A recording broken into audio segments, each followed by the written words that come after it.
We would like to extend a warm welcome to this international workshop titled The Increase of Discourse Polarization, Politicization of Gender and Autocratic Leadership, which is taking place in a hybrid format in person in Santiago de Chile and Paris, and virtually via Zoom. We are very happy because we are taking now almost 150 attendees.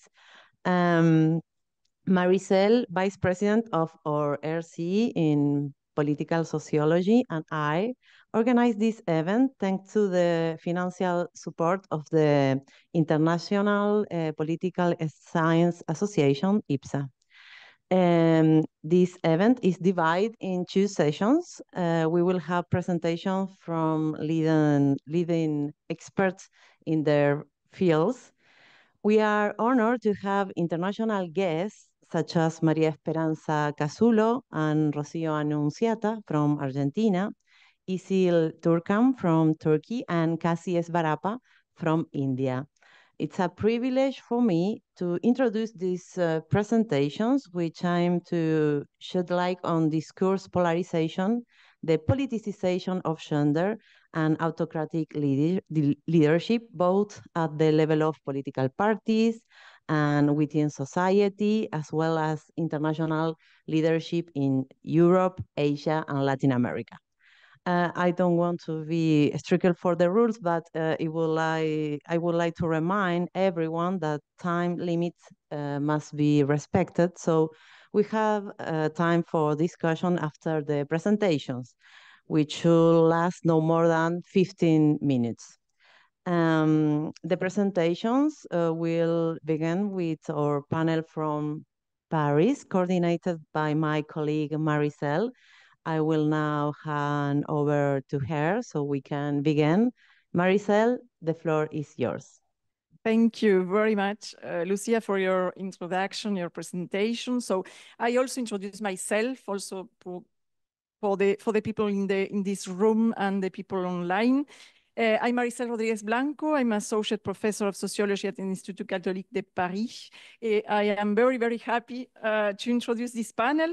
This first panel of this workshop will address the issue of polarization in a lot of countries. We have Turkey, India, Argentina, and the northern of Europe from different political science perspectives. So two panels will be here with us and two will be online from India and Argentina. I remind you also, as Lucia said, that each presentation should not last more than 15 minutes. 15 minutes. And Lucia will be strict about time, because if not, we cannot have enough time at the end of each panel. And then at the end of each panel, we have a round of questions from the room and of course online. And we will show we'll show you a little poster with 2 minutes, if you agree, before the end of your presentation. So the first panel will start right away, and we will stop at 4, more or less. We will have a break of 15 minutes, and then we will have the second panel. So without attempting more, I'm glad to introduce Isil Turkan here. On my side, she's an associate professor of political science at Yeditepe University in Turkey. I don't know if I pronounce well. Okay. She will speak on polarization and communication in Turkey. So continuities and discontinuities. And Isil, the floor is yours. You can start. Thank you very much. So, hello, everyone. Okay, I think my sound and everything goes well. I want to present myself, and I want to thank you, of course, for all this hard work and organization. I am Işıl Turkan İpek from Yeditepe University. I am an associate professor on political science. So thank you for having me. Thank you, Maricel, for this hard work and wonderful organization, and Lucia, and hi to Shiri as well. I want to be brief, and I don't want to break the rules, so I will be quick. So I will talk about the polarization in Turkey, and I'm, as you see from my title, I'm associating the notion with the concept of a communication. I will talk about what it is, and I will also refer to my two latest publications. So one is an article which will be published in Politique de Communication in French, and the other one is my latest book on university students in Turkey, and I'm very interested about the political participation of young people in Turkey, their political engagement, etc. So I will link all these research, and I want to be brief. And the objective here, my point here, is to understand, analyze polarization through, of course, populism, which is a very popular notion that we are referring to, and it's a political rhetoric used by by politicians in Turkey, and also a communication, which is a concept developed by Dominique Volton, a French sociologist. So I think these two are very compatible notions to understand and to analyze polarization. And Turkey, unfortunately, it's a very good example of it. So a communication and populism as a result, but also as factors of polarization, are very crucial to understand in the case of Turkey. And why youth? Because youth is important. Youth is the future of politics in every country. So I want to also understand how new generations, how they react to this polarization, how they understand this communication, how they are affected and influenced by all these phenomena. Populism, that means polarization through populism. So as in different countries we see it. There is an inherent structural polarization in every society. But with populist discourses, these poles, the gap between poles are very widened, especially in Turkey. And populism helps, unfortunately, to the development of this polarization. So as we know from the classical theories on populism, so it has a binary logic which divides the society between good versus evil, friends versus enemies, us versus them, and especially the people, the real people, the native people versus the others. So the others also it's a very large context. So it might be the immigrants, it might be related with the terrorism, which is the case in Turkey. I'm going to refer to some concrete rhetoric. So the existing cultural conflict in Turkey, which may be defined as a Kulturkampf, is very reductionist, is very Manichaean kind of populism. So it's very reductionist, I may say. So which is dividing the society in two big poles. Even we have more than two poles in society, but with this populist rhetoric, we are dividing the society. So first theoretical background is populism, of course, and the second one is a communication. I don't know how to spell in English because it's a very French notion developed by Volton, a communication. A communication, so it's different than communication, it's different than in communication, but with a communication, he wants to tell Volton that a communication leaves no room for coexistence, mutual comprehension. So it promotes more and more the conflicts, and it's very alienating, demonizing, and presenting the opposition. Of course, it might be the migration, the terrorists, the political opposition. So it includes different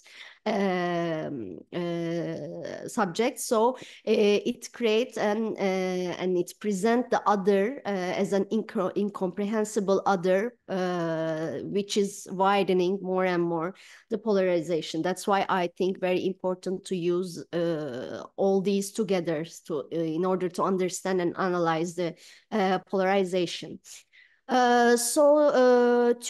Turkey, so we can use different names, and we use Turkey nowadays, so that's why I'm using Turkey. But Turkey had lots of elections during the past few years. So we had recently this presidential election. There was a real context here, because first, it was our first experience to have a second round since the transition to the presidential system in 2018. So it was our first experience to have this second round. So it is an important context. So the second one, it was we hit by a huge earthquake. So there was the consequences of the earthquake, especially in the eastern part of Turkey. Of course, the western part and eastern parts have different realities, and it hit by different consequences. So the third point is of course, economic crisis, a very high inflation rate that all influenced the electoral process. When I said electoral process, I am talking about political discourses that all widened and developed the polarization, especially during election times. So I put here some examples of speech, but as you will see, the polarization through populism, it's very high. It's a bit difficult to do the translation, of course, but I tried to do my best. But in the political communication and in the political discourse, we saw economic crisis, nationalism, migration, national security as different topic, as integrated to the political discourse, and reinforced more and more the populism, polarization, and communication, and push people and push the politicians as well through a conflict, in order not to understand each other, not to compromise, not to negotiate, but to conflict, to this polarization as well. So it's a brief explanation of what is going on now and during the election times. But my point, as I mentioned before, so is to understand the youth. Where is youth in this polarized structure? So I conducted a small research. It's a preliminary research that I want to develop as well. So I want to understand how are and what are the continuities and discontinuities of youth, how they relate to politics, what is their relationship with politics, how they participate, how they use social media, what is the effect of social media. I wanted to understand this, and I want to relate with all this polarization and communication. So I find it important to understand the youth population in every country. I think it's important. Their areas of participation, their representation. It's important in order to understand this intergenerational fairness. I think it's an important topic as well. So I want to share very briefly my data, one part of my data, of course. So I had a small book on that. If you are interested, you can check it. So when I talk about continuities and discontinuities, I'm referring to voting, firstly, and voting behavior. Secondly, the use of social media, and third, their relation with political communication tools during election times. So we can see on voting a very clear continuities because in Turkey we participate through voting. and one and only participation type, I may say. So we are not participating to rallies, we are not participating to manifestation, we are not on the street. So we vote regularly, and the turnout is very high, around 87% in Turkey. So young people also vote like their parents, so they participate through vote. It is a continuity. However, they are not fully continue their families' ideologies or political behaviors, so they are separating from them a little bit, and they insist that they decide themselves. So it is also a discontinuity. So they are not influenced directly and fully by their friends, by their family, but there's an influence of social media as well. We can see it's clear, but they want to decide themselves. So this is a discontinuity that I can tell. The use of social media, of course, in every society, youth and young people use very frequently, but in Turkey, we have very high rates of internet in households, also internet use, social media use, as you may see from the tables as well. So they use digital media, social networks to express ideas, participate to politics. So they use mostly Twitter, YouTube, news websites as a source of information. The only continuity we can see is the television. So they use television as a conventional, if we can say that it's a conventional media. So they use television as well as an information, as a source of information. So it is important. So they have a very close relationship with all these social media and digital tools. When we look at what influence during election times as the political communication tools, so again, we may see as the very high average of social media, like you can see on the table with 5.39, the average point of social media. So in terms of political communication, they prefer YouTube, TikTok, Twitter, which is X now, but I'm always saying Twitter, so okay, X. They use these tools have decisive impact, have a prominent role on their voting, on their voting behavior. But at least like half of them declared that they don't change their opinion. It's their own choice, or they are very determined as well. So what we can if I have to sum up, so they participate, they are interested. So when we asked how much you are interested, the rates are very high. But what is the quality of this interest? What is the political knowledge? So these are my concern and my questions. So these are very difficult topics to measure as well. And with quantitative research, it's more difficult. I think more qualitative research must be done in order to understand this quality of interest, this quality of political knowledge. And also there are positive sides and also negative sides of use of social media that are discussed frequently in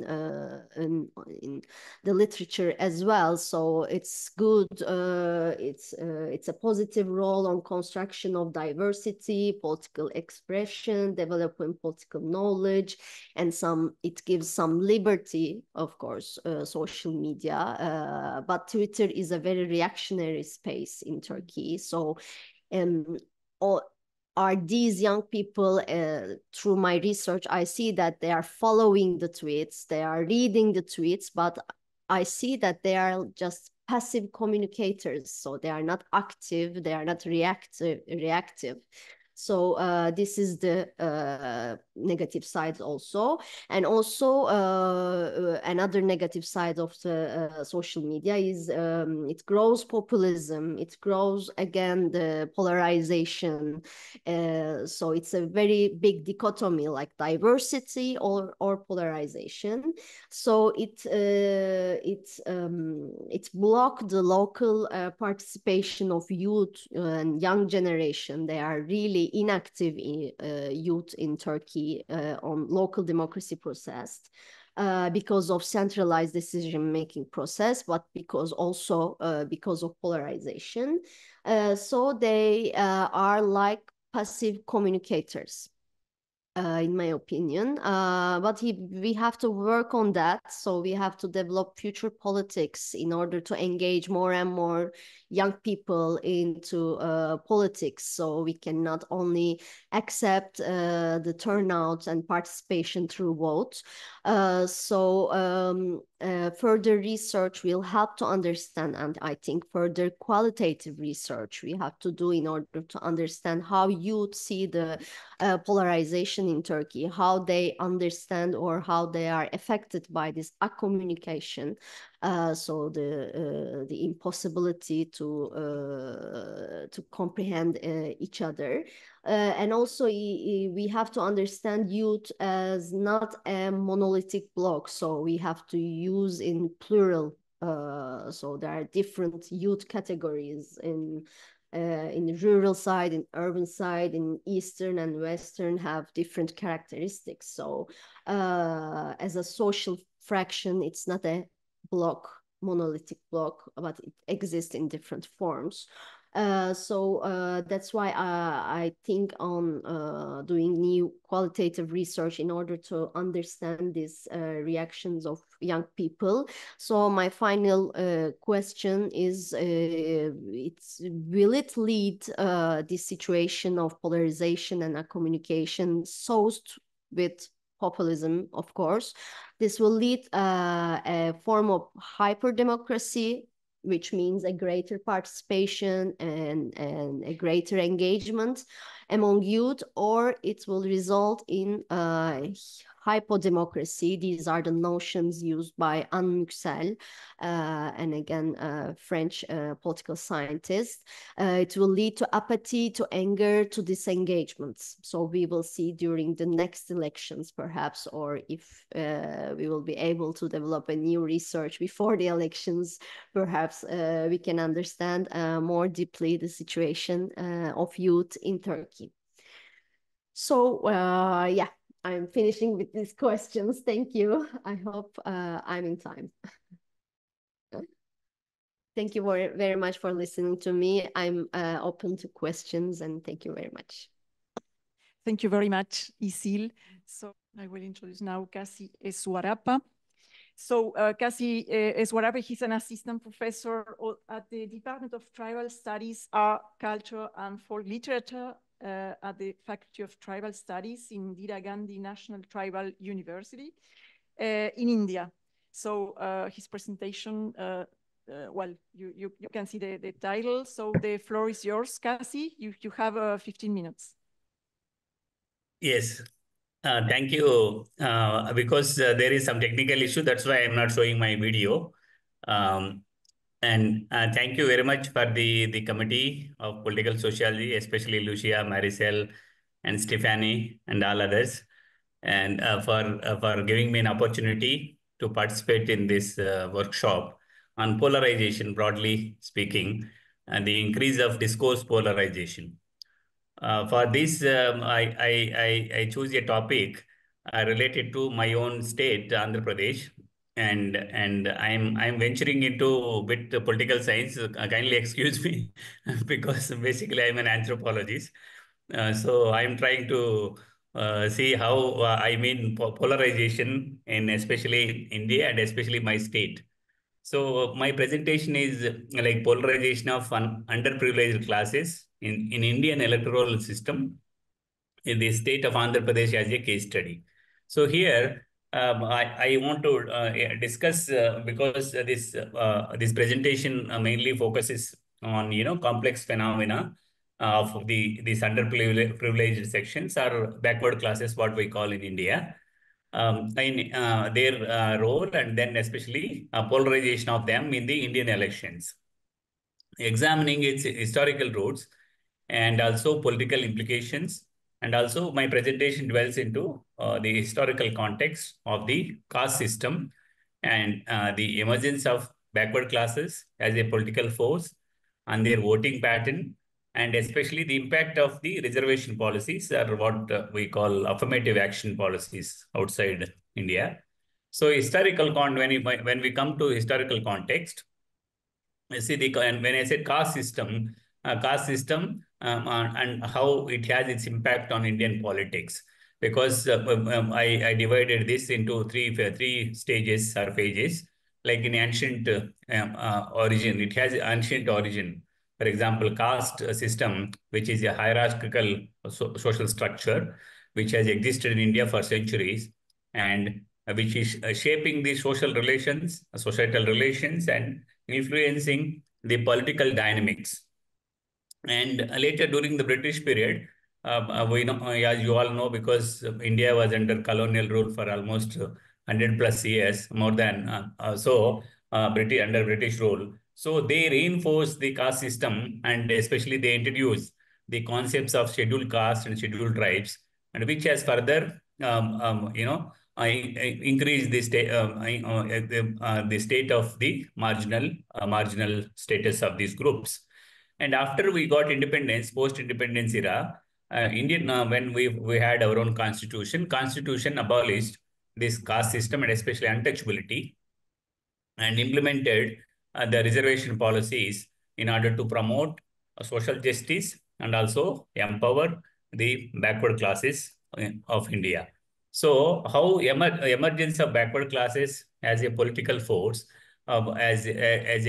created a process of polarization, and that also I thought 4 phases again here, like growing awareness, like BCs have increasingly become aware of their historical social disadvantages, and leading to a demand for representation and political empowerment.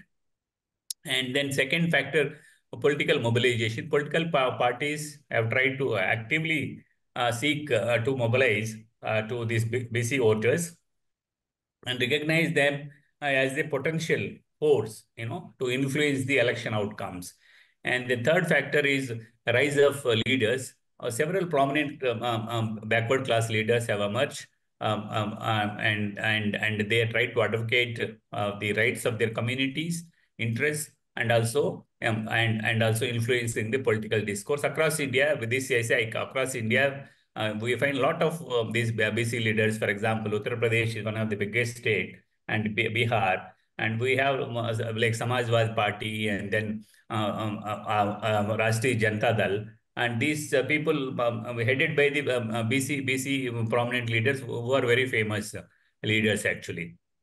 And formation of parties, some BC leaders also have formed their own parties and political parties, especially, as I said, Samajwadi Party and Rashtriya Janata Dal in Uttar Pradesh and Bihar. And these forces, they try to address specific concerns of their communities, and how rule of reservations try to these policies or affirmative action policies helped backward classes in order to come up, in the political process. And as affirmative action policy, these reservation policies have tried to help to form a affirmative action which aim to increase representation of backward classes in education, employment, and government. So,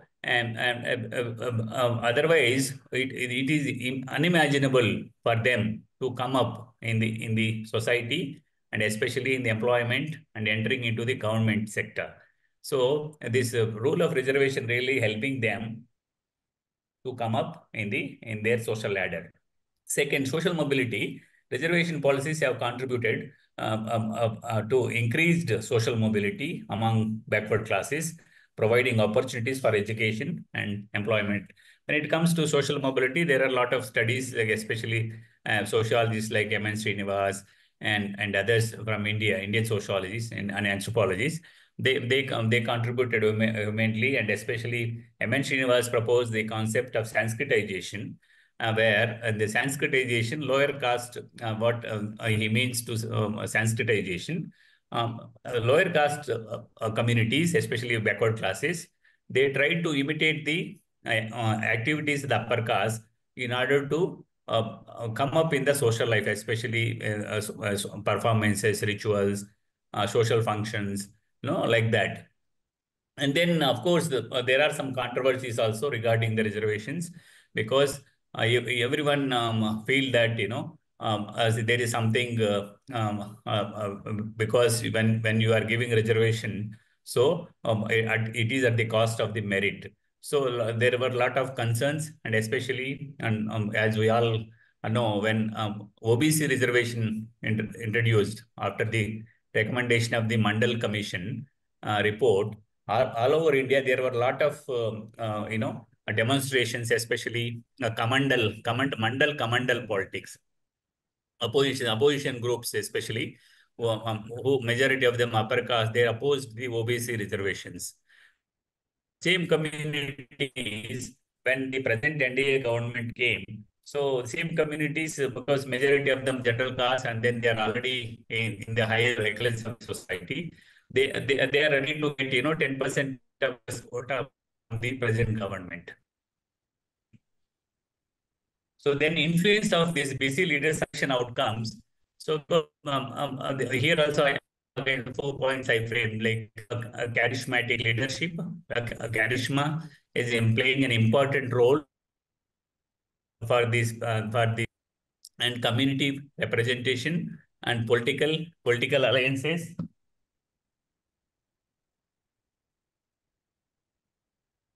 Political alliances and electoral gains. So when it's coming to charismatic leadership, basic leaders often oppose the charisma and strong oratory skills. Just a minute, because this is something, yeah. So, yeah, so they try to possess, charisma and strong oratory skills, connecting with, voters and mobilizing the support of the people. And it is really helping, because a lot of leaders, charismatic leaders, for example, we say that, in India, late Indira Gandhi, and then Pandit Jawaharlal Nehru. And these are the people who are charismatic leaders. Even now, people, remember them. And they pull people like anything. And same way, the community representation, and because their presence in politics, political arena, definitely provides a voice for their BC backward classes, their concerns, and further addresses the issues of inequality and discrimination. So community representation also helps these people to come up, and also that will result, in election outcomes. And political alliances, BC leaders have formed political alliances, influencing the formation of the governments and also shaping the policy decisions. These parties, as I was mentioning earlier, UP and Bihar, these parties on their own, rarely they come to power, because their population is, and vote share is also not up to the mark. Hence, they were forming an alliance politics, especially alliances with the major parties like Bharatiya Janata Party or Indian National Congress, and then they try to form the governments. And the last point, electoral gains, their popularity and support have led to significant electoral gains for their parties, and which is impacting the balance of powers and in elections. Now, what is the challenges they face? Some of the challenges faced by these backward classes in political sphere. Here also I have some couple of points. Limited access to resources, and because, as I was mentioning, since they are backward classes, their access to quality education, healthcare, and economic opportunities, and all these factors are hindering, their participation in the politics. And political patronage, and patronage is very much important. Unless and until somebody supports them wholeheartedly, it is very difficult to come up. That is another factor. in order to increase their representation, and which leads to their empowerment. And lack of political awareness, limited political awareness and understanding can make it difficult for basic communities to engage in informed political decision making. And then last point, internal decisions, divisions. Internal divisions because within the community can weaken their collective political power, hinder their ability to achieve shared goals. Here, these divisions also created by the major parties, because these major parties whom they don't want these regional parties to come up and share the power with them. So that is also another factor where they have their internal divisions among these parties are keep on increasing, and which led to their collapsing their government. And then representation of these parties in the governance. So their increased representation because of the reservation policies have led to increased representation, and especially in the legislature, both parliament and local state legislatures, and also government bodies, and also promoting, which all these things try to promote their inclusivity. So emerging leaders is another point where I found interesting, because more BC individuals are assuming leadership roles in government, contributing to political decisions and influencing the governance. And policy changes is another factor. Policies are being implemented to address the specific needs and challenges faced by BCs in order to promote their social justice and equity. And finally, community empowerment.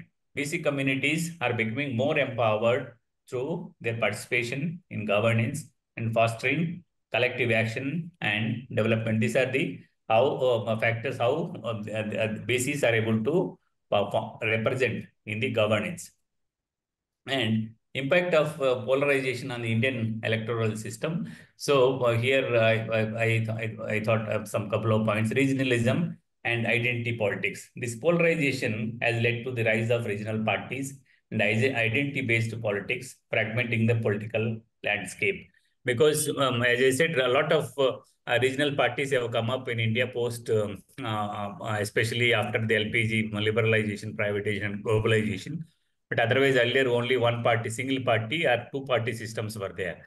But later, now because of this polarization, a lot of regional politics have, regional parties have come, and also identity politics also became very prominent, especially post 2000, and that also a very important factor to understand. And then another factor is the social unrest and political instability. The polarization of political discourse and social divisions can contribute to unrest, instability, and decline in democratic values. Because this is leading to political instability, because regional parties, because they have their own agenda and they don't have any national agenda. That is one reason precisely. Because they have, for example, in our own state, when I talk about Andhra Pradesh, I will tell, because provincial governments worried about their own issues than the national issues. That time, because when we have issues in international relations with the bordering countries, naturally there are issues and which affect the security, social unrest, and also political instability. And then electoral volatility and uncertainty is another factor, another important factor of polarization. Polarization led to electoral volatility and making it difficult for the election outcomes, because and also fostering uncertainty. So real issues, because with all these, what is happening, I found real issues of the people are diverted with polarization. Because, for example, if you see in the current government, especially after 2014 to now, because real issues are completely diverted, and always they are playing politics with the name of Hindutva, religion, God and goddesses. Because of that, last 10 years, there is a lot of large-scale unemployment. Unemployment has increased, lot of issues. So only thing, unrest is not come up openly. So because of the polarization, real issues of the people, especially the employment, social security, all these things are really not able to address properly. This is the another point. And then when it is coming to Andhra Pradesh, when my own state, it is one of the province or the state in South India.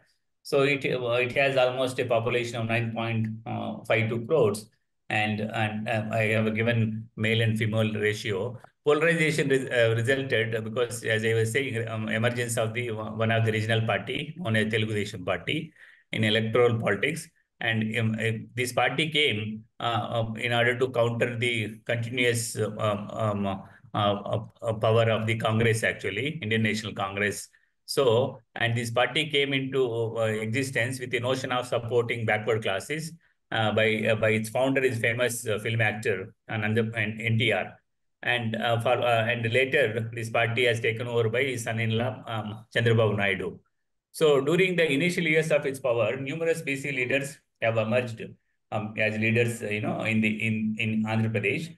So later, it gave rise to identity politics in the name of divisions within the subcastes of scheduled caste, especially because in order to emerge his own force, Chandrababu Naidu created, this rift between the scheduled caste, because in the scheduled caste in Andhra Pradesh, we have two groups within scheduled caste. So there, he created rift between Mala and Madiga. So Madigas are they started owning Telugu parties, and Mala community are started owning to Congress party, that is Indian National Congress.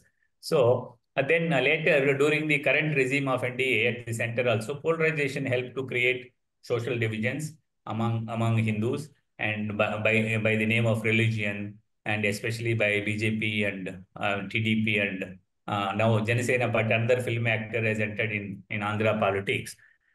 So now all of them formed now their government formed recently after 2024 elections in Andhra Pradesh.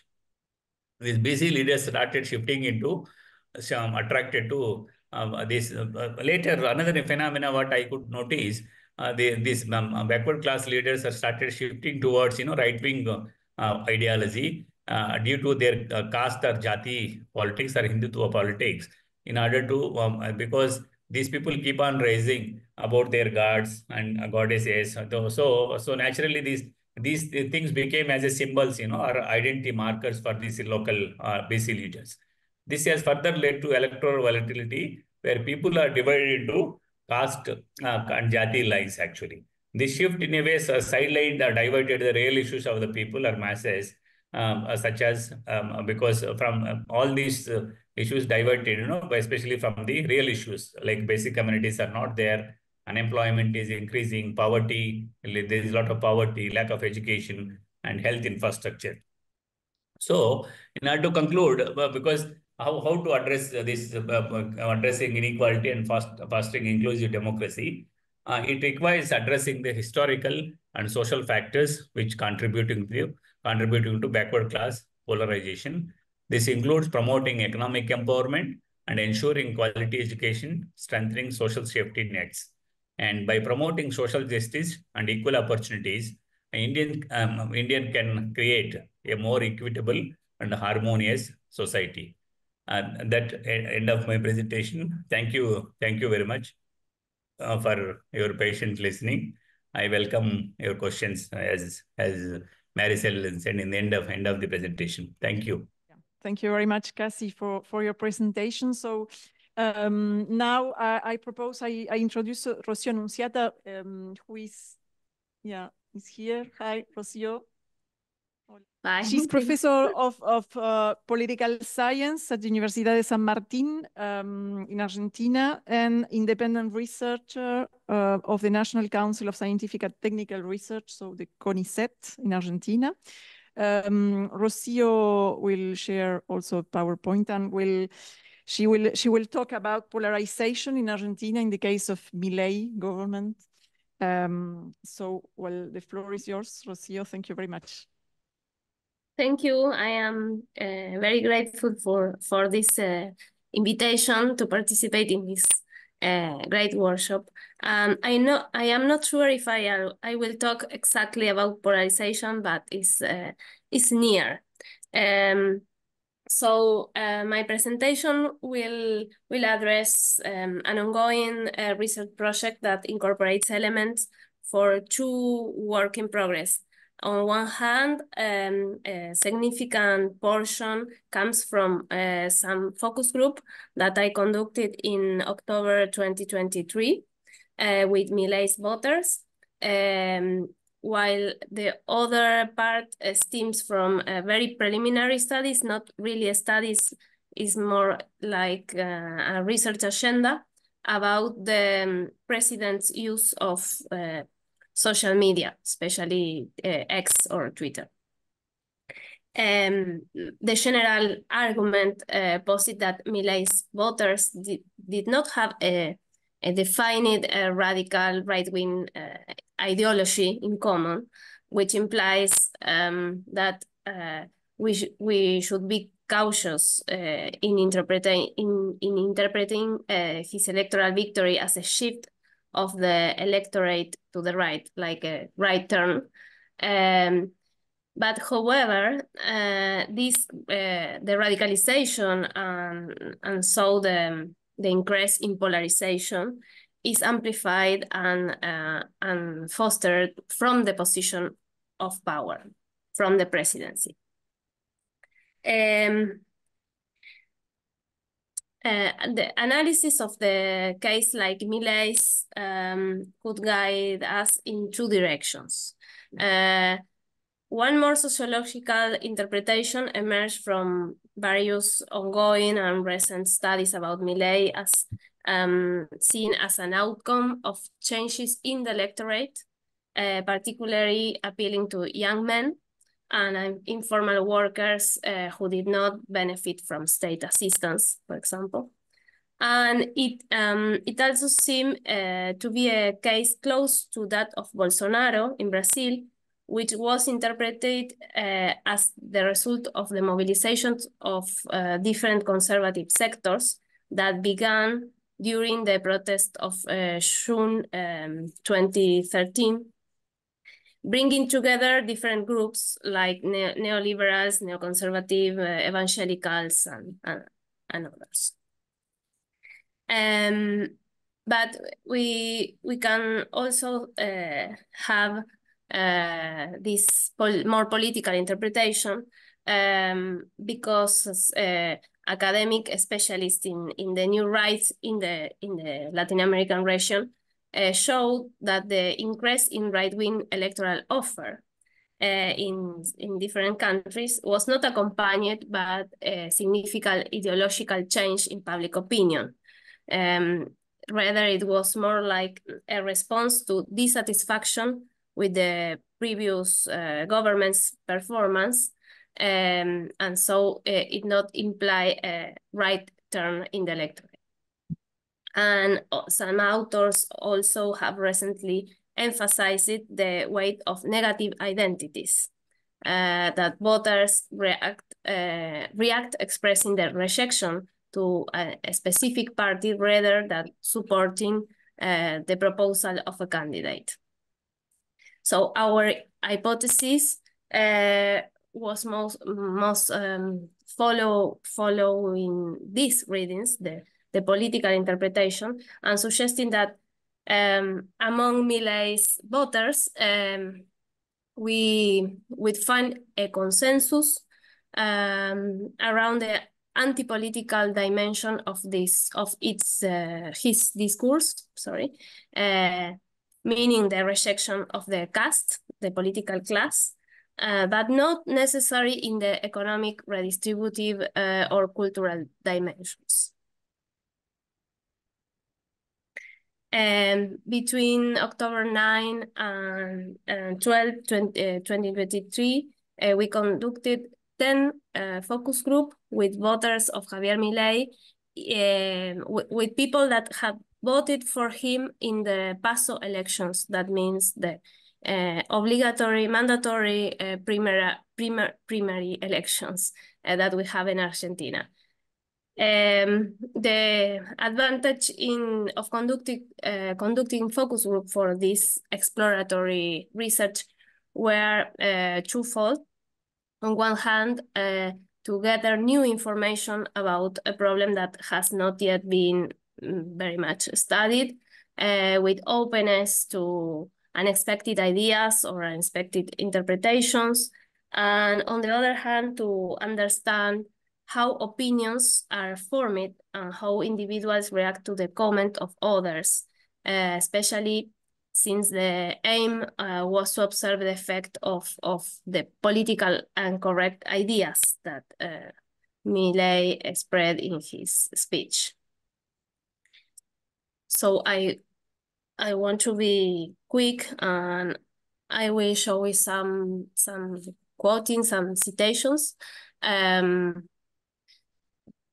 that I think are representative of the different consensus and the discussions in the focus group.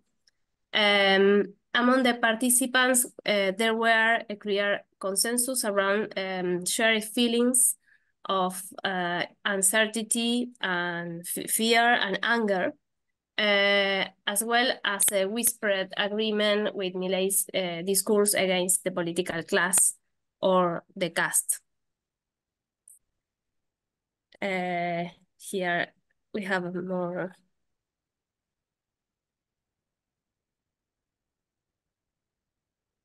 examples. As we mentioned, here I think this, we observe a consensus around the rejection of the two main coalitions in the country and the political class in general, along with the preference for voting for someone who never governed. That was the most the idea that was most supported by the different participants. In this sense, the discourse that resonated the most with Millet's voter was related to the so-called change show plan, el plan Motosierra, that supposed cutting in public spending. The participants seemed to agree and reinforce each other's view when it came to attacking the political class, echoing, sorry for my pronunciation, the tone of revenge present in Millet's own discourse about the caste, la casta. The participants in the focus group embraced the idea that cutting state spending mean cutting the privilege of the politicians.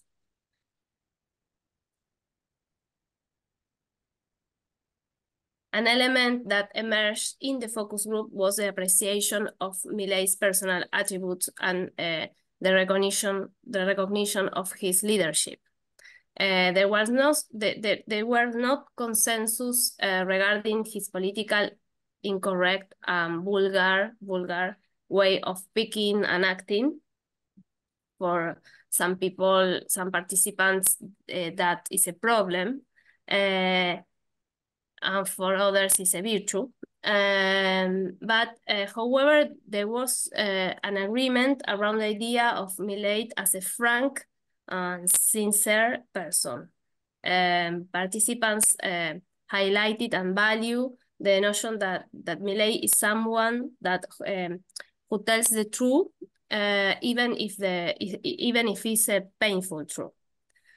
So they value the characteristics of the personal attribute that distinguish him precisely from professional politicians, like in the image of professional politicians, like spontaneity, sincerity, and proximity.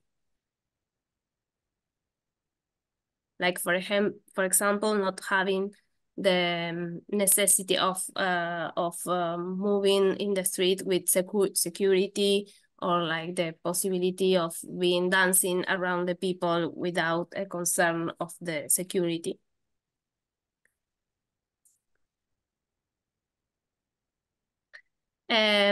But when we turn to the economic problems, we saw that Millet's discourse on the role of the state does not generate the same level of consensus as his anti-political rhetoric.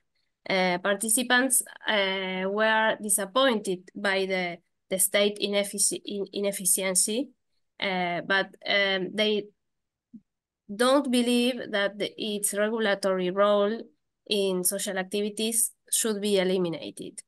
They value public health, public education, and consider that resorting to this service in the market is a suboptimal situation. Like, they value a state with social functions, but they are disappointed with an inefficient state.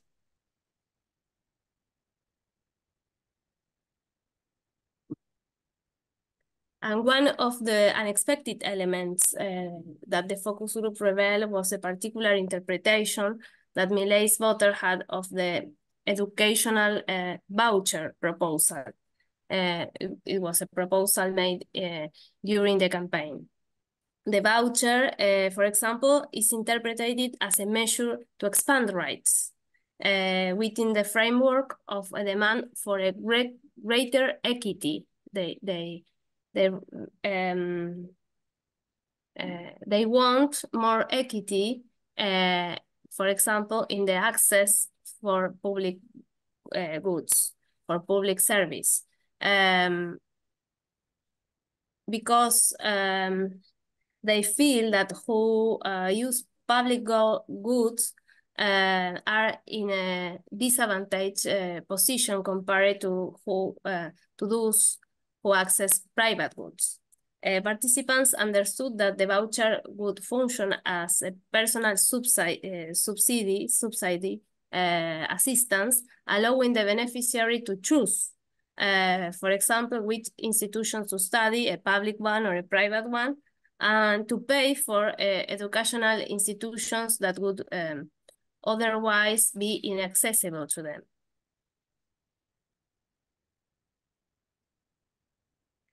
And perhaps another unexpected finding is that Milei electorate that does use and depend on public service.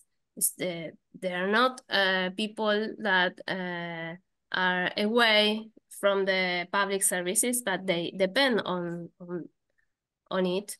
But however, there is also a resentment towards what they perceive as we can call small injustice, such as individuals receiving social assistance without working, for example, or those receiving pensions without having made contributions to the state in the past. This allows us to hypothesize that Milei's voters do uphold an idea of merit based on individual effort without recognizing how this may contradict the notion of equity that they also defend. The conservative cultural agenda did not find either an unanimous support among the focus group participants. In each group, there was a minority that embraced and reproduced a right-wing discourse in these acts, such as, for example, opposing rights related to diversity or gender. But a majority in every group that appear to hold stronger progressive values.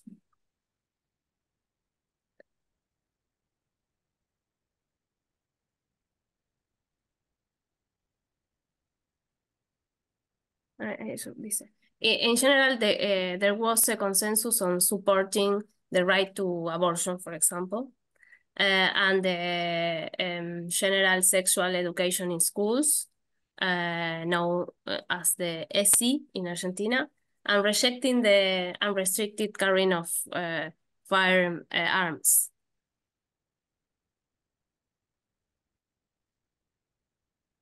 But however, there were also a consensus around a punitive spirit, a punitive discourse.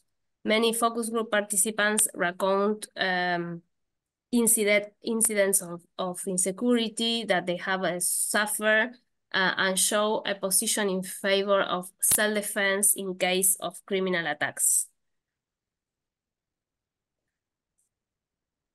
In some groups, in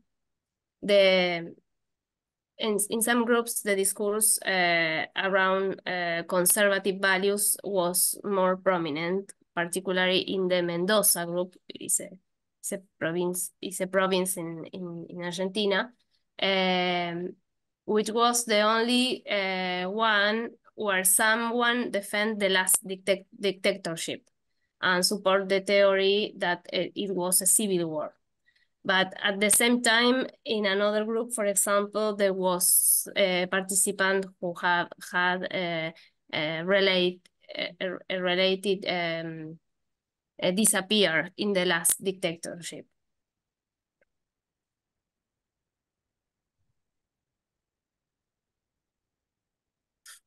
So preliminary conclusions of this part. At this point in the research, the preliminary conclusion was that the group of pure Milei voters and supporters prior the presidential victory was more receptive to his anti-political discourse than to his economic libertarian or cultural right-wing discourse. It's important to clarify that this research concerns Milei pure voters who are different from Milei's voters in the runoff election because they were mixed with voters from Juntos por el Cambio, another coalition in Argentina, among whom they may be more ideological driven, pro-market and conservative voters.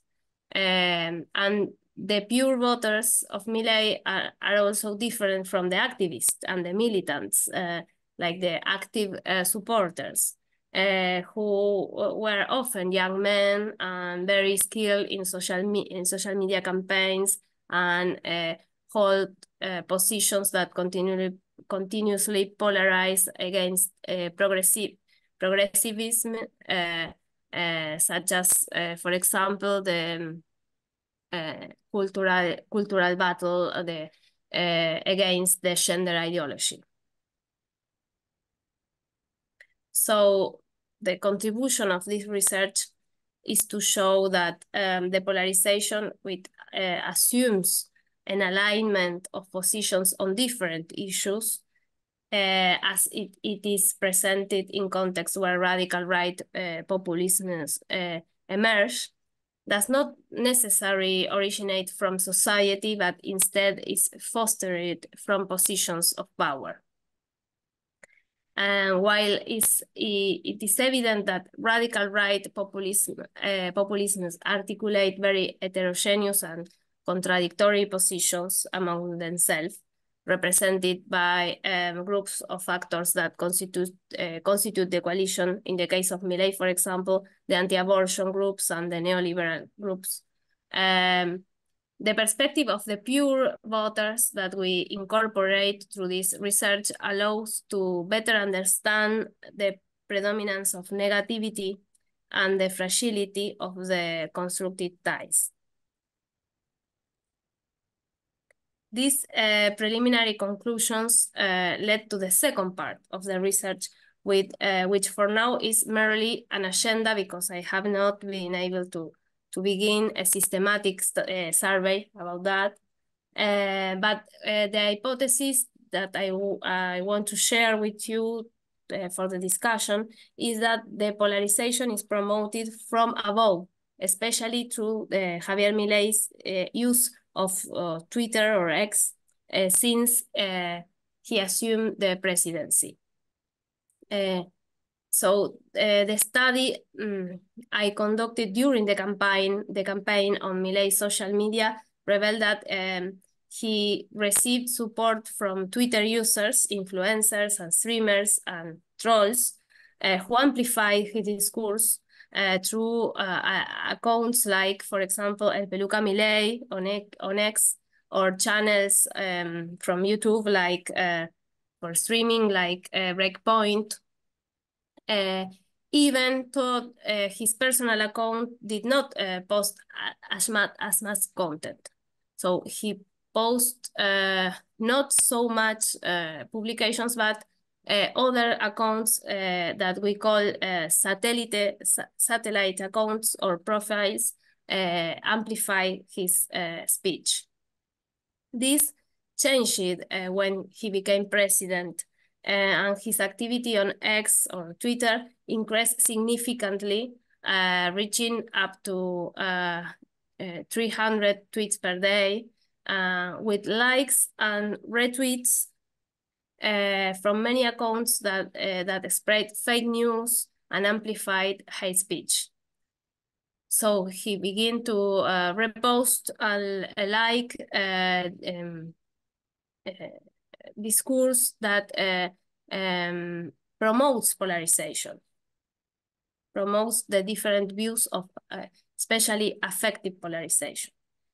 His most extreme content typically consists of retweets from trolls and influencers accounts, which increase their visibility thanks to the presidential support, and so reinforce the community, but at the same time expands, spread the discourse, because the algorithm rewards the interactions of these accounts. So he reached also the people that are not in the same community of active supporters of Milei. He reached the more independent citizen because the algorithms hours the number of interaction of this account. So ultimately, this is still, I have here some examples. They are not the best, maybe, but the general idea is that the growing affective polarization in Argentina is being promoted from above in a coordinated manner, in a coordinated strategy, as a presidential strategy, and as a part of a populist discourse. So the role of the leader and the speech of the leader is very important to create the affective polarization. Well, this is the part of the research that I need to continue. But you can see Milei repost frequently sexist discourse, for example, or here, for example, hate speech, and like here, for example, fake news, sexist speech, hate speech, and this is from above. So I will stop here, and I look forward the comments, because this is an ongoing research. The comments and critics are very welcome. Thank you. Thank you very, very much, Rocio, for this interesting presentation. So now, for people who are connected online, you can use the chat. You can put the questions on the chat, and we will be managing that. So now I'm glad to introduce the last presentation of this first panel. And so is Sophie Enosa Attali, who will be presenting his paper. So Sophie Enosa Attali, she's a professor here of political science, maître de conférence à l'Institut catholique de Paris. And she's the head of the political science department of the Institut Catholique de Paris at the Faculty of Social Science, Economics and Law. And Sophie Enos will present her work on polarization in the cases of Finland and Sweden. So thank you very much. Merci beaucoup, Sophie. Merci à toi, Maricel. Hi to everyone. Before presenting my paper, it is necessary for me to explain what it may look a little bit maybe out of place. Of course, in terms of its subject and its approach, because as a matter of fact, I'm not a specialist in political sociology, but rather in international relations. I work especially on security issues. Nevertheless, my work on my research subject has led me recently to make some observations regarding the rise of polarization. And this is what I explained in a seminar that took place some months ago. And so this is what I let Maricel, whom I thank very deeply, to invite me to take part to this workshop. To introduce my paper, it is necessary for me to tell you more about my research subject. I've been working for several years on security issues in Northern Europe, more specifically on the evolution of the security policies of Finland and Sweden in a context of rising tensions with Russia since its invasion of Crimea in 2014. So as you can see, polarization is far from being the main issue I work on. But nevertheless, since I've been studying these two countries, I've noticed the rise of far-right parties in both of them, a trend which is particularly strong since less than 10 years now. This represents a major shift in the political life of these two countries, which are usually known for their culture of consensus, their culture of moderation. Swedish and Finnish political life now seems to be much more polarized. Considering that this change is taking place in the framework of the war in Ukraine, it may be interesting to question the possible relationship that may exist between this growing polarization in Finland and Sweden and the context of the war in Ukraine. With having in mind the fact that Sweden and Finland are, especially Finland, are at the vicinity of Russia. And so this plays, of course, a role. Considering, as Gorevich put it 40 years ago, I think, or almost, considering that international relations and domestic politics are so interrelated that they should be analyzed simultaneously as a whole. My research question today is the following one. What does the coincidence between the growing polarization and the context of war teach us about polarization? To what extent does the proximity to an interstate battlefield and the sense of insecurity that this generates promote political polarization? So to begin with, sorry, I can't find anymore. Oh, okay. Okay. Yeah, to begin, so to begin, let's evaluate the degree of polarization in Finland and Sweden. To do that, I rely on a polarization index created by Russell Dalton that measures the dispersion of national parties. As you can see, this index here is is considered along two dimensions, an economic one and a cultural one, and takes into consideration as well the size of each party. The index goes from 0 to 10. 0 indicates that all parties converge around the center, and 10 that polarization is very high because parties are then located at opposite ends. When we look at the data aggregated by Dalton and Burning in a recent paper, what is striking is that Finland is among the countries where polarization increased the most between 2006 and 2019, both regarding economic issues and cultural issues. If polarization did not increase so much in Sweden regarding the economic dimension, Finland and Sweden are respectively the second and third countries in this list of countries, where polarization has increased the most in terms of the cultural dimension since 2006. But besides that, what evidence of there of growing polarization in Finland and Sweden? So now let's have a look. Sorry, yeah. All right. Let's first have a look at the changes that have affected the Swedish and the Finnish party systems since the beginning of the 2000s. So let's begin with the case of Sweden. Traditional Swedish party systems consist in 5 parties, 2 on the left and 3 on the right.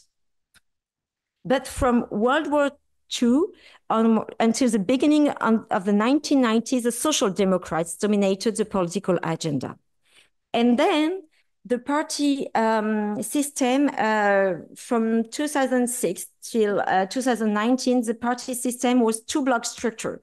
On the one hand, there was a Social Democratic Party, and on the other hand, there was a center-right alliance called the Alliance for Sweden.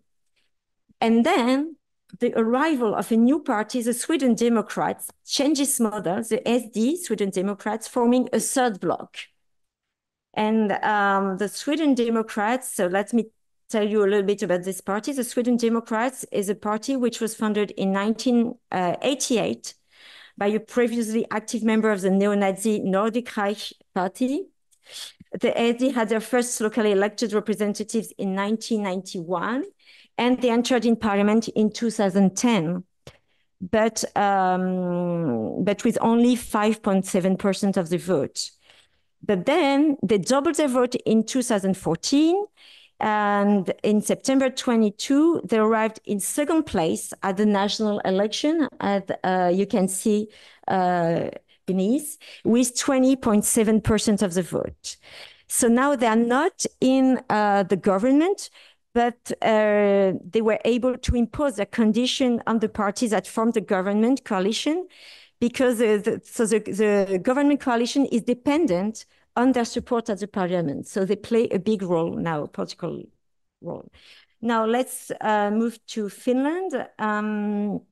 So Finland has a multi-party system with no one party having majority control for long. So it has a long tradition of coalition governments, mainly centrist or social democratic. As illustrated by the graph on your left, yes, the Finnish party system has traditionally been extremely stable, with 3 large parties typically dividing some 65% of the votes between them, and the rest going to the 2 medium-sized parties, and then 3 smaller size. But this tradition was broken with the rise of the Finns party. So let me tell you a little bit about this, the Finns party. So the Finns party was originally born from a separation inside the Center Party in 1959. Under the name Finnish Rural Party, it had received 10% of the votes in the 1970 elections, but then it declined steadily and filed bankruptcy. And former members of the Rural Party founded the True Finns Party, also known now as the Finns Party. So it has 2 names, but nowadays it's more usually designed as Finns Party. So since so in 2011, the party gained 19% of the vote and obtained 39 seats in parliament, which is a lot compared to the 5 it had previously. And it then became the 3rd political force. In 2015, they arrived in 2nd position and entered the coalition government. They remained, since then, they have remained at the 2nd place. And now, at the last election in April 2023, they obtained 46 seats, which is only 2 less than the first party, which obtained 48. So it's a very high, which is the Social Democratic Party, National Coalition Party, a center-right party. And I have to add that the female leader of the party gains the largest individual vote of any candidate nationally. So it's a really, really good result.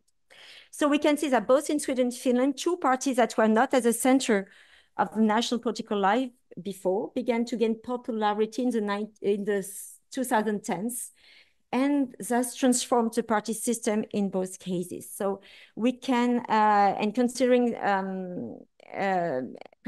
that, so this party, appear as a new party challenger on the right, and they, as we're going to see, they differentiate mostly themselves from other parties on cultural issues. So that's now what we're going to see. So which polarization can we observe in the renewed Finnish and Swedish party system? So here you can see the webpage of the Sweden Democrat parties. So the webpage, the English webpage.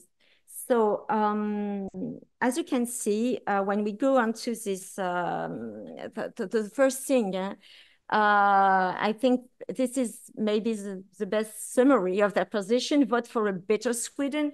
That less implicitly means that the country would be in decline, and that it would need to get back on its feet. The image also is interesting because you see there is a flag, the Swedish flag, and also a wooden house, which is of course typical of Sweden.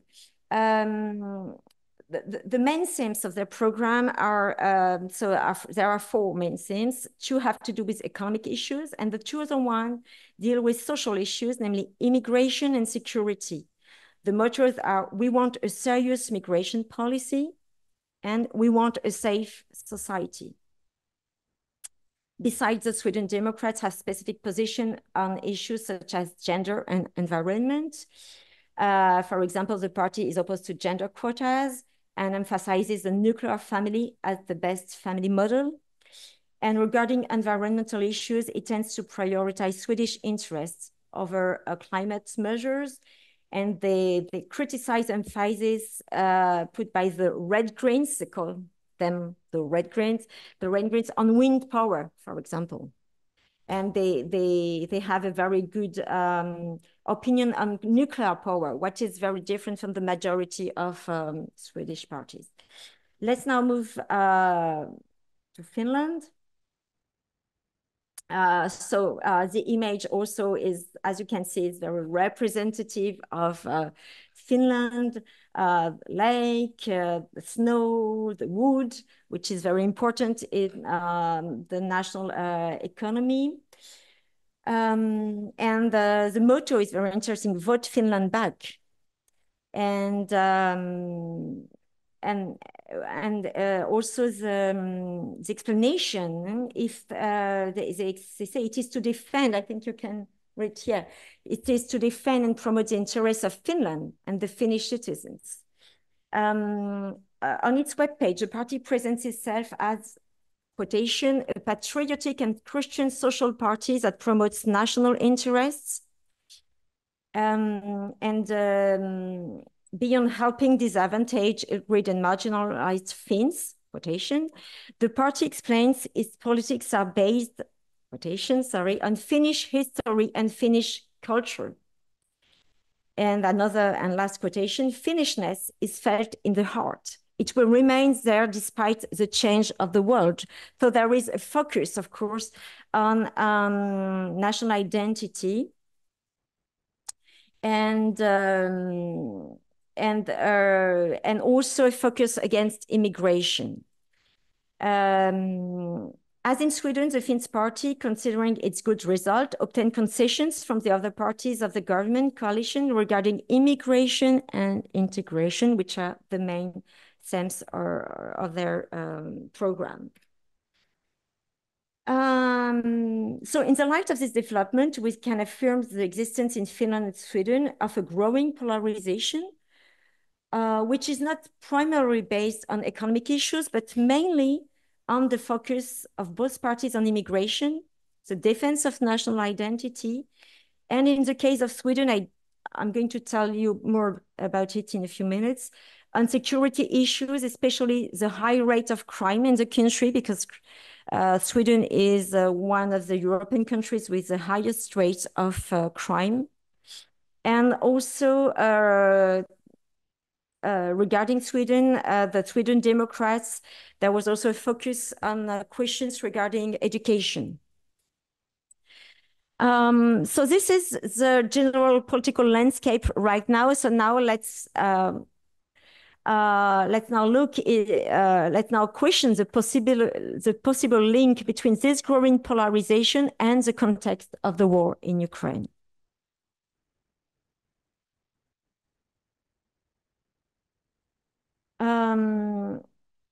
So it's not easy to establish a link between an international conflict and national polarization.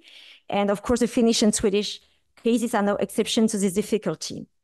At first glance, the war in Ukraine and its early stages are far from being a source of polarization.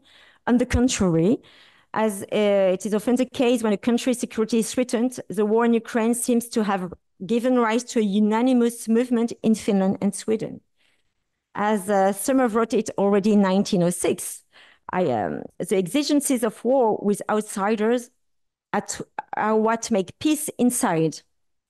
And yes, it is often observed that external threats tend to heighten national identity, and periods in which external threats are low are associated with more partisan conflict. But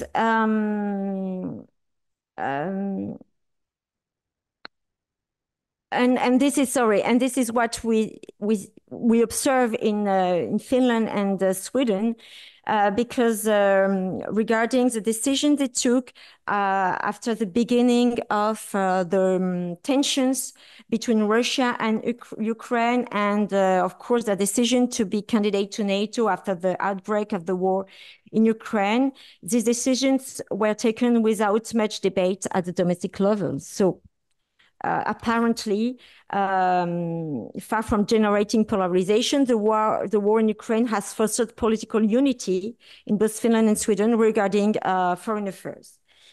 Nevertheless, if we look at the graph representing the evolution of polarization in Finland and Sweden, something is striking. In both countries, the increase in polarization occurred around 2014.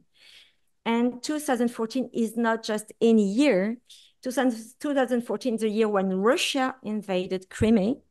And as early as 2013, both Finland and Sweden began to be intimidated by Russia. So the increase in polarization coincides on a temporal point of view with a moment when Russia began to display its aggressive stance towards Ukraine, and with a moment when Russia began to intimidate Finland and Sweden. So that's the reason why I question the correlation between the Russian-Ukrainian conflict and the polarization of Finland and Sweden. So to see if there is a connection, I suggest we first have a look to the perceived consequences of the Russian-Ukrainian conflict for Finland and Sweden and its possible impact on the votes. Before 2013, Finland and Sweden traditionally felt protected by their security posture, namely their non-alliance. This was especially true for Sweden, which chose to associate its 200-year-old tradition of neutrality with peace. However, as Russia has become less predictable, the environment has been perceived as increasingly threatening by Finland and Sweden. So I have to give maybe some details. Since March 2013, Russia has been conducting large-scale military exercises not far from Sweden and Finland. It began to make incursions into the sea and airspace of the two countries. Tactical missiles were deployed by Moscow not far from the Swedish island of Gotland. And Finland observed a Russian military presence on the Kola Peninsula, which is also Sweden. And of course, in Finland, these events reactivated traumatic memories, namely the Winter War and the Continuation War. And beyond this reactivation of past anxieties, the Russian actions carried out close to Finnish territories disrupted Finns and Swedes' sense of security. They generated uncertainty and became the focus of collective fear. And this fear manifested itself more clearly when Russia launched its attack on Ukraine in February 2022. And as you may see in Finland, there is compared to other European Union countries, there is a high fear that the war in Ukraine could spread to more countries in Europe and especially in Finland. And this is a little bit like the case for the Swedes seem to have less fear regarding their own country, but the fear that the war could spread in Europe is very high compared to the European Union results. And as shown by different studies, fear is often related to radicalization, since insecurity encourages people to search for stability in finding scapegoats and thus developing extreme attitudes. It seems that when people are fearful, party identification and ideology play a lesser role in their vote. Fearful voters tend to place more weight on specific issues. And in that sense, the war in Ukraine may have fostered polarization in Finland as well as in Sweden. Yeah. Let's switch now to the economic impact of the war in Ukraine. So the feeling of fear was reinforced by the impact of the war in Ukraine on the economy. As we can see on the graphs, all in all, more Finns and Swedes than the average Europeans so their countries their country's economic situation will deteriorate, especially the Swedes, who have become much more pessimistic than the other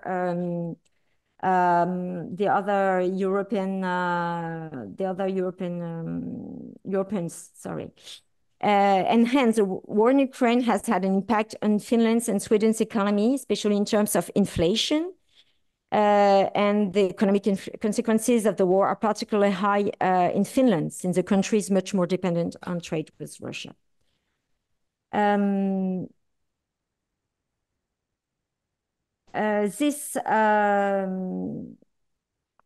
This economic anxiety may favor a vote for the Finns Party and the Sweden Democrats, since these two parties receive most of their votes from people with low income, as you can see here for the Finns Party, and now for the Sweden Democrats. Nevertheless, it's not possible with the data used here to show a link between the economic impact of the war in Ukraine and a higher vote for the two far-right parties. So now, in order to test the hypothesis of a possible link between the war in Ukraine and polarization in Finland and Sweden, I am going to take into account recent events.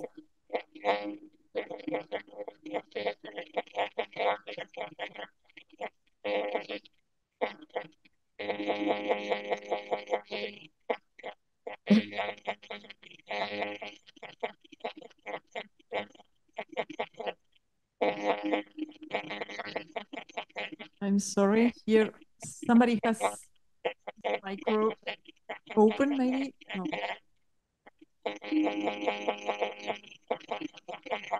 Well, okay, I go on. Okay, you can maybe. So to test a possible effect of the war in Ukraine, so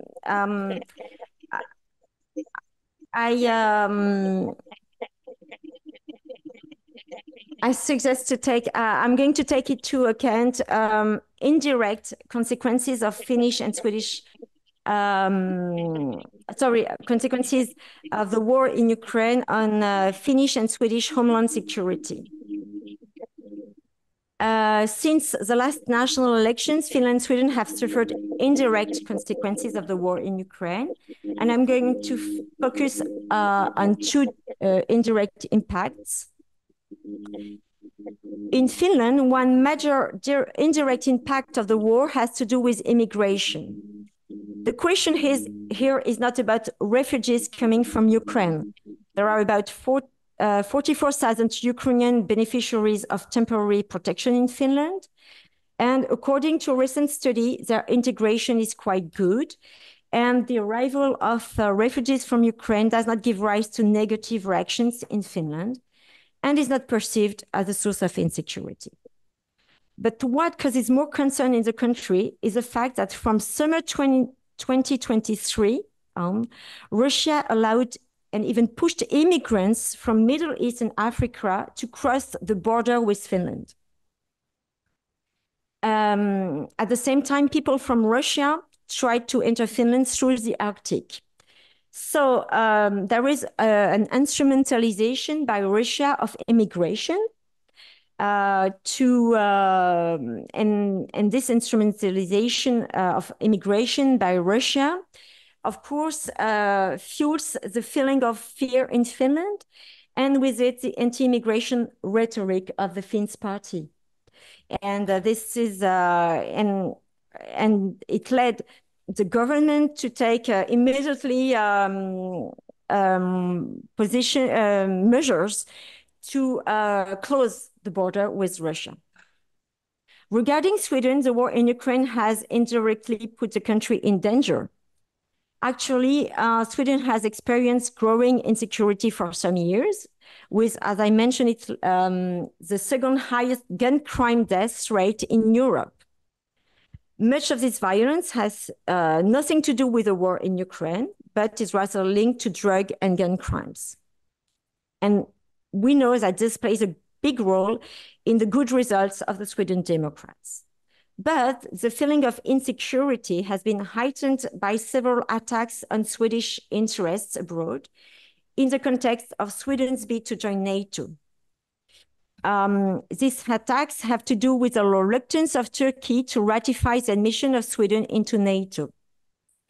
Against this backdrop, a far-right politician burnt the Quran in front of the Turkish embassy in Stockholm, and because the law in Sweden allows us to do that. And in reaction, several Swedish diplomatic representations in the Middle East came under attack over the summer 2023.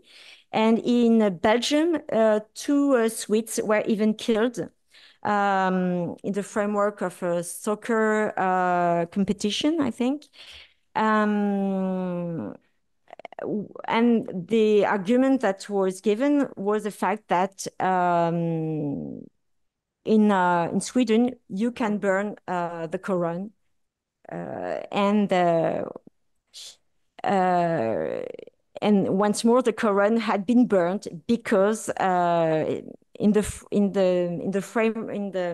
context where Turkey didn't want to ratify the admission of Sweden into NATO. So there is a very indirect link between the war in Ukraine and these events, but these events, of course, have reinforced polarization in the country. The government wanted to amend the law to prohibit the desecration of any sacred books, but the Sweden Democrats, on which the government depend at the parliament, defended the Swedish perspective about freedom of speech, and so the law hasn't changed yet, a difference with Denmark. As in the case of Finland, Russia does not seem entirely foreign to these attacks against Swedish representations abroad. According to the Swedish government, Russia has also sought to use its networks to fan the flames of conflict between long-settled Swedes and newcomers. So the Kremlin would aim to destabilize the country, which has strongly supported Ukraine's Russian invasion in February 2022. Well, I'm almost done. We could think that such events would fuel the vote for the Finns party as well as the Sweden Democrats, considering their stance on immigration and their anti-foreigners discourses. But that's not what the results of the last European elections show. Of course, we can't compare the results of national and European elections. There are many reasons that can explain the difference of votes between last national elections in Finland, Sweden, and last European elections. Nevertheless, the relatively low results of the Finns party and the Sweden Democrats are striking. The Finns party even lost one of its 2 seats at the European Parliament. And what strikes even more in Finland is a good result of the Left Alliance, and whose leader firmly rejects the ongoing attacks on immigrants and calls for nuance in international relations. So what conclusion can we draw? And so I'm almost done, Maricel. What conclusion can we draw from this presentation? Considering all the data I gathered, it is not it is not easy to establish a link between the war in Ukraine and polarization in both Finland and Sweden. The war in Ukraine probably fuels the vote for the far-right parties and hence fosters polarization, especially since we can notice that the Finns party and the Sweden Democrats are the less in favor of allowing Ukrainian refugees to enter the country.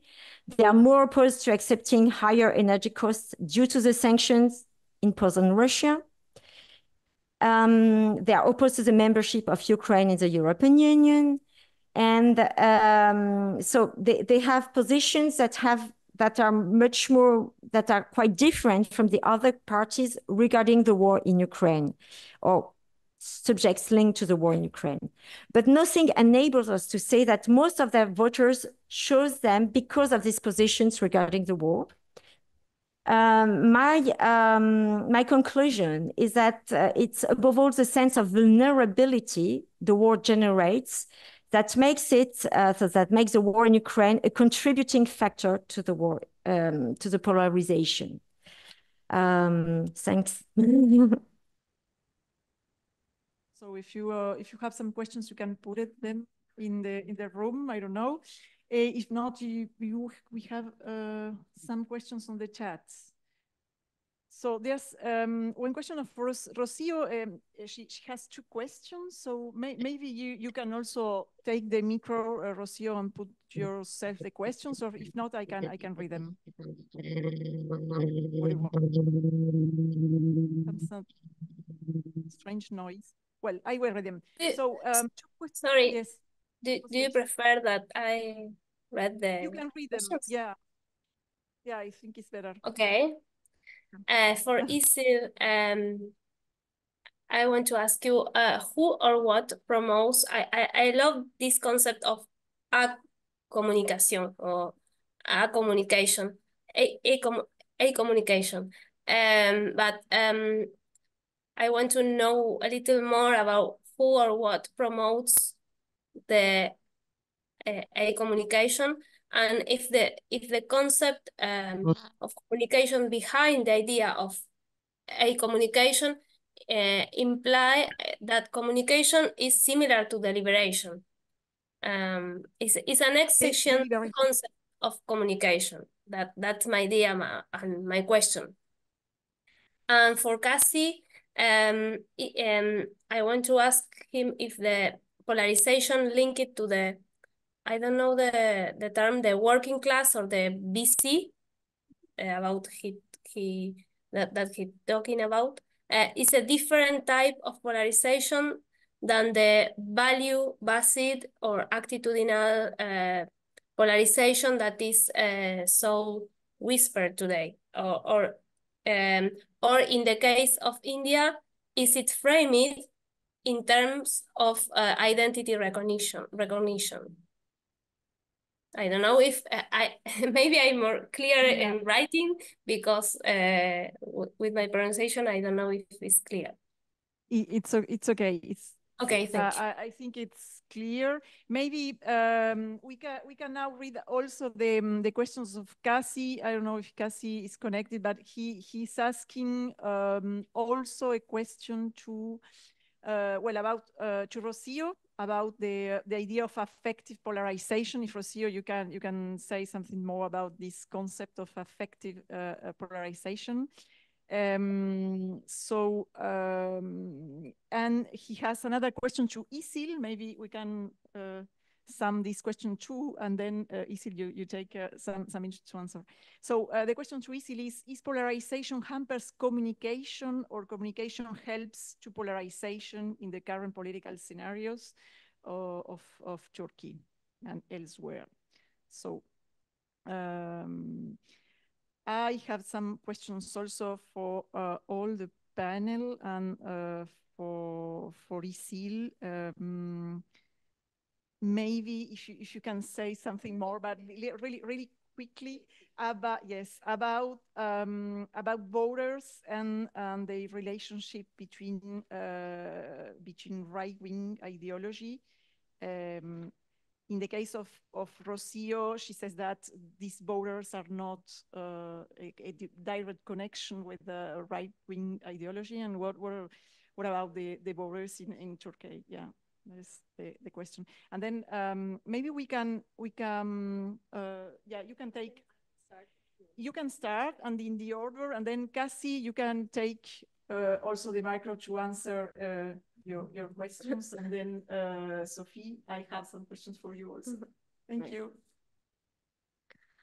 So thank you for all the questions. So I will start with the questions of Rocio. So who promotes the communication? So basically the political leaders. So I think my suggestion and my idea, my hypothesis is that it's coming from the top. It's a very top-down movement, style, rhetoric. So who promotes? It's promoted by political leaders, especially during election times, electoral periods. It's become more and more developed and promoted by leaders.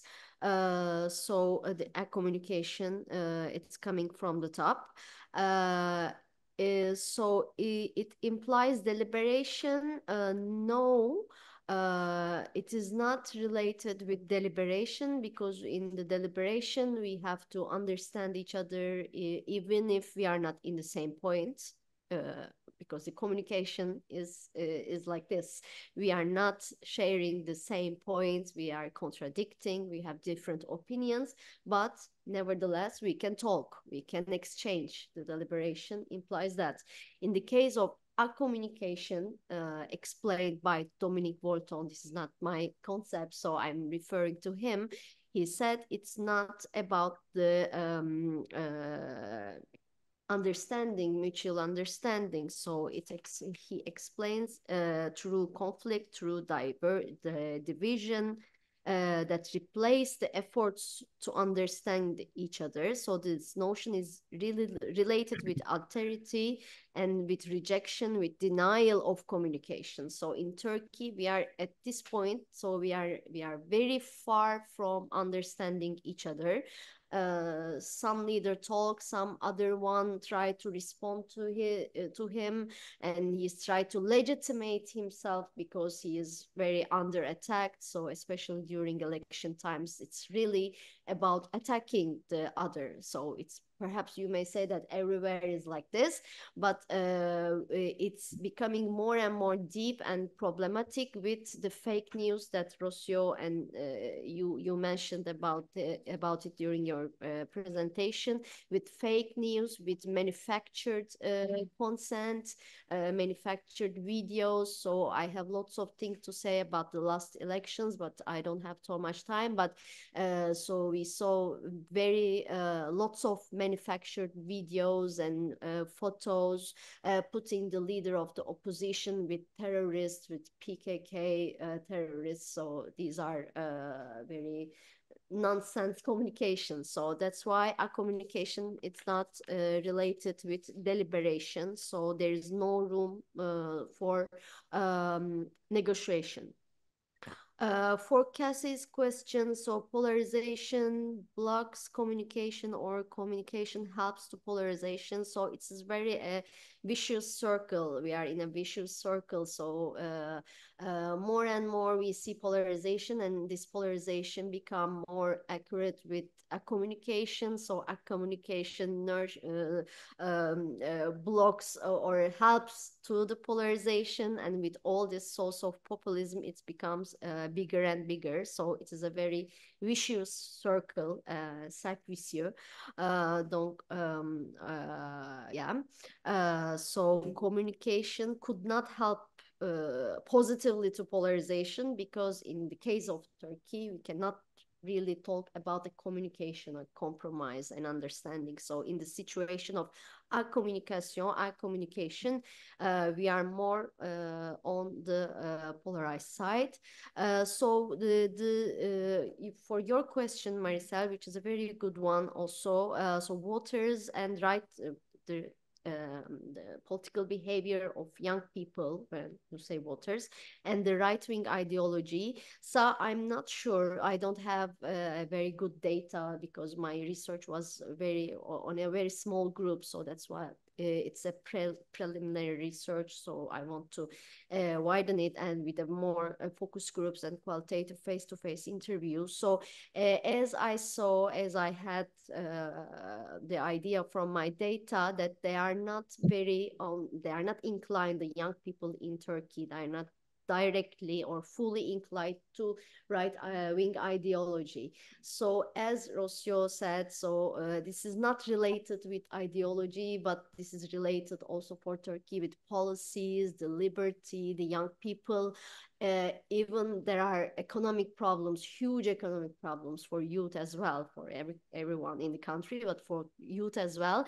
They are more adapting these post-materialistic values, which means they want their liberty, they want equity, they want justice. So these are more post-materialistic values, even if they have very big problems, economic problems. So they are not explaining, or they are not aligning like their families, like their previous generations, through ideology. So they have different perception of ideology. I think they do not classify like right wing, left wing, like the previous generations. So I'm agree on that. I don't have any data on Turkey on that, but this is not the ideology, but this is other values, other democratic values that I want to promote. So yeah. I'm open to other questions as well. So right. Thank you very much. Thank you. So maybe Cassie, you want to answer some of your questions? Yes. Hi. Yeah, Rocio, because I was focusing actually how the underprivileged classes, or what I'm calling backward classes, are because moving towards, because polarization, how is making them to move from. I'm sorry, Cassie. I'm sorry. I'm sorry to interrupt you, but we cannot see your image. It's okay if I. Yeah. Just a minute. Yes. Maybe, it's great. Yeah. Sorry, because there is some technical issue. So then I was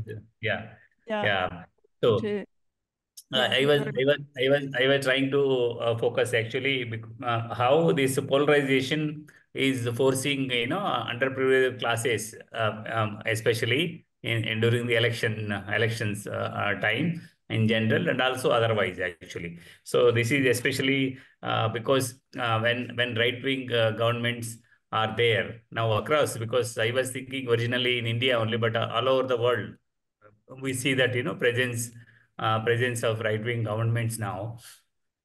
In this kind of scenario, because all these right-wing governments, what they are not worried about the welfare agenda of the people, because they were all because especially I was focusing on India.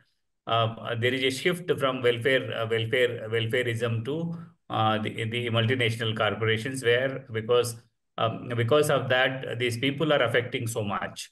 So and also the parties initiated by these backward class leaders also, in order to survive in the current scenario, they are also supporting or going with the aligning with the right wing governments, especially current NDA or BJP government. That is what the crux I want to convey from my presentation, Rocio.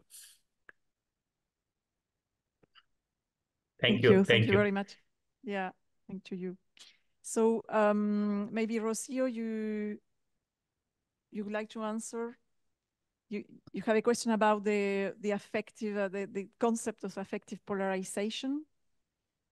Yes, if you can. Okay, I was muted. Thanks. Yes, it's a type, affective polarization is a type of polarization that is based more on feelings, as I know, that on the rationalization of political positions. Like it's frequently opposite to pure ideological polarization.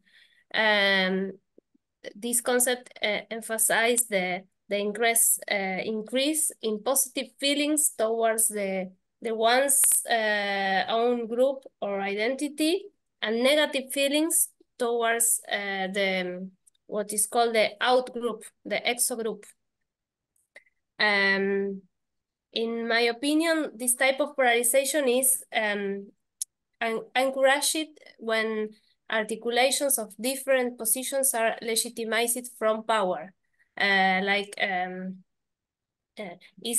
like a logic, like if you like Milei, for example, you are against abortion rights, and you resent progressivism or cultural Marxism, and that means being right-wing, and that is something to be proud of. It's not a shame. So like that, the leader's discourse legitimize these articulations of feelings. And for the second question, Cassie, as far as I know, the United States is the typical case of affective polarization, and the one that inspired the concept. But however, it is also discussed by some research in Brazil, for example, with Bolsonaro, in Chile with Cast, and in Spain with Vox. In general, in countries where far-right political forces have been growing last years. I think Argentina is not the only case. Anyway, I don't know if it was clear. Yeah, right. Thank you. Thank you, Rocio. I had another question to you about this idea of your thesis, your hypothesis, your idea about the role of the presidents in this rise of polarization. And I would like to know if in fostering polarization from power, did you find something about the role of traditional media or not? Is traditional media also, in fact, have they a role to play in this rise of polarization, or is just Twitter and all of the social media? I don't know if Sorry, I didn't hear very well the first question I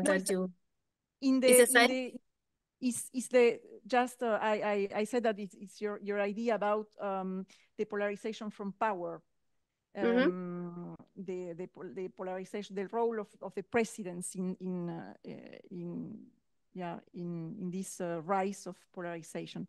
So I would like to know if there is some data or some evidence about the role of the traditional media in this.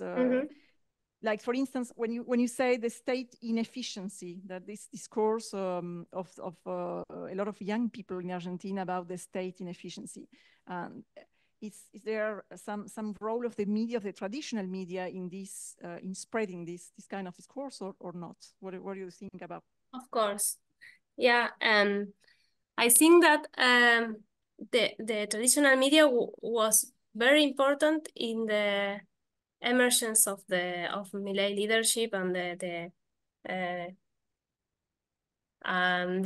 the quickly celebrity, because he was precisely a celebrity person in the traditional media.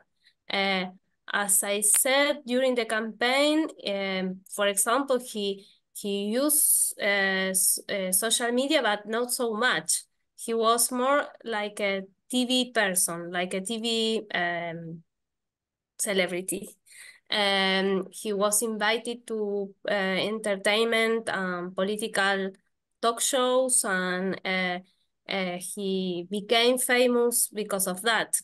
And then there was in parallel like an army of trolls and different accounts that were making cuts or recortes, like parts of the speech in the traditional media, and spread this on the social media.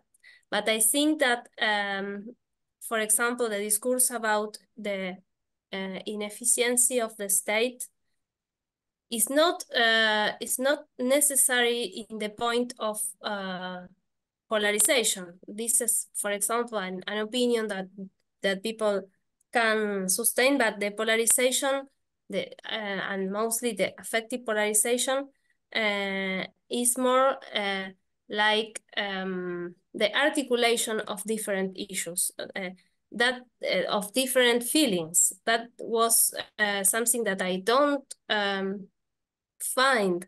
I didn't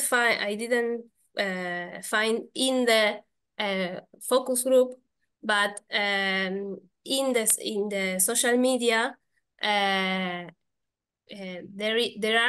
is a strategy, a very powerful strategy, for fostering affective polarization with trolling campaign and fake news campaign. Is like that is really more intense than in the traditional media.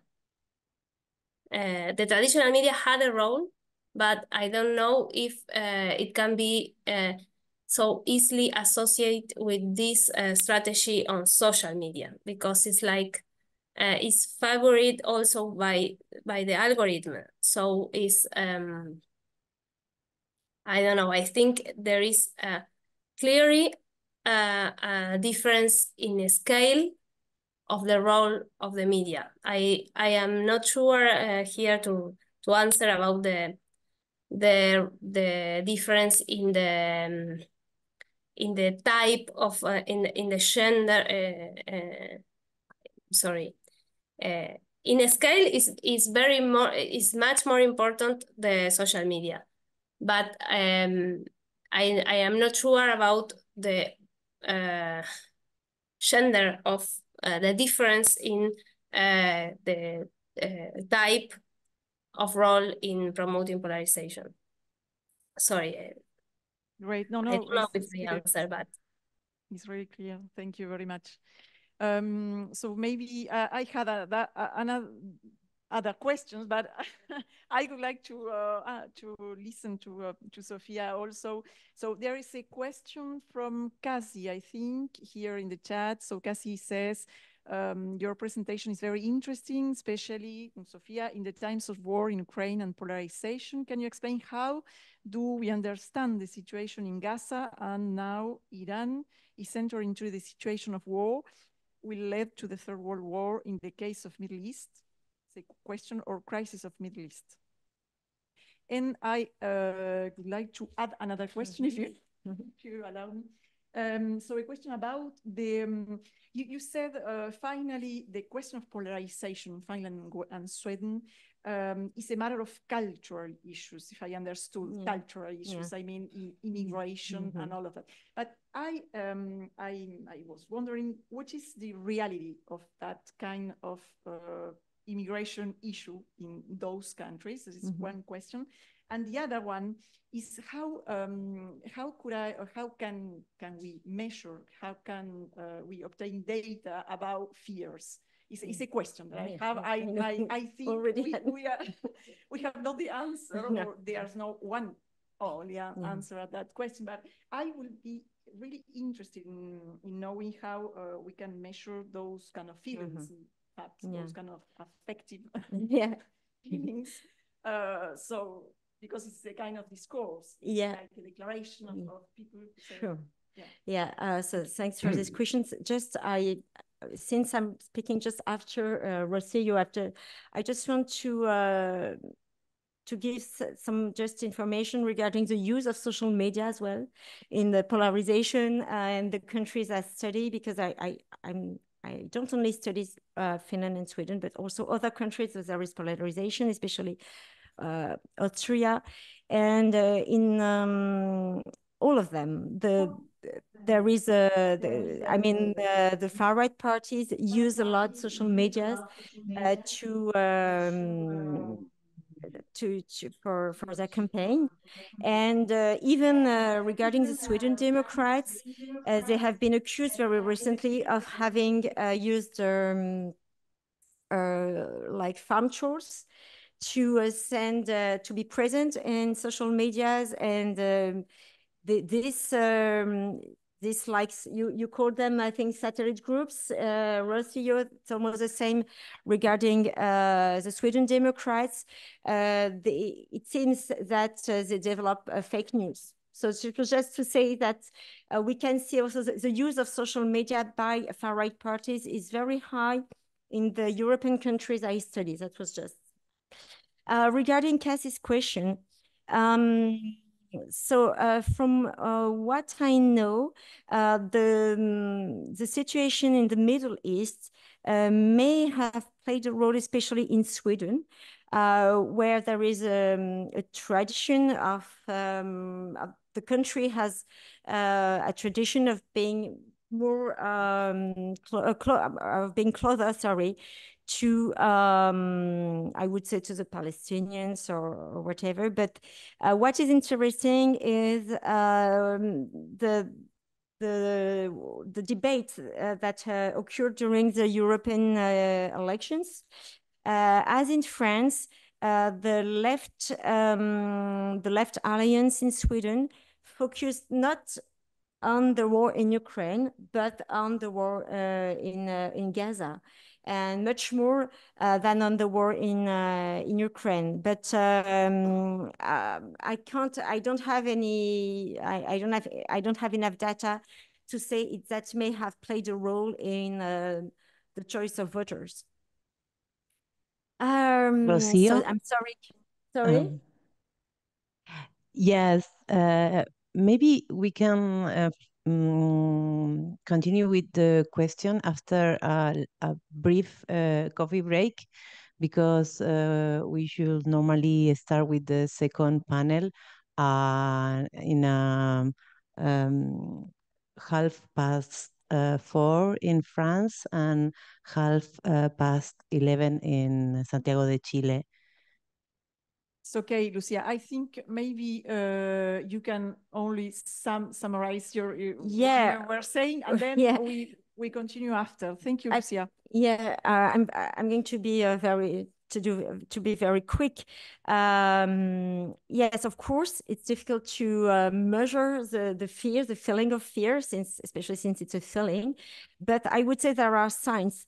One of the signs is the rapid conversion of the population to the candidacy to NATO, for example.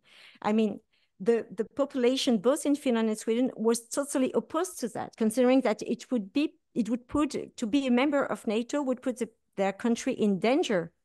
And it was just 2 months, the last poll, for example, dated back to the, I don't know, the end of 2021, but just 2 months after the war, the beginning of the war, you had a large majority which was in favor, and especially in Finland, three quarter to a 75%. And there are other signs that there were signs of panics, you know, like people going to supermarkets to stock up things and stuff like that. So it's just little signs that let us feel that there is, or not feel, but grasp this feeling of vulnerability and so of this feeling of fear. It's both vulnerability and fear.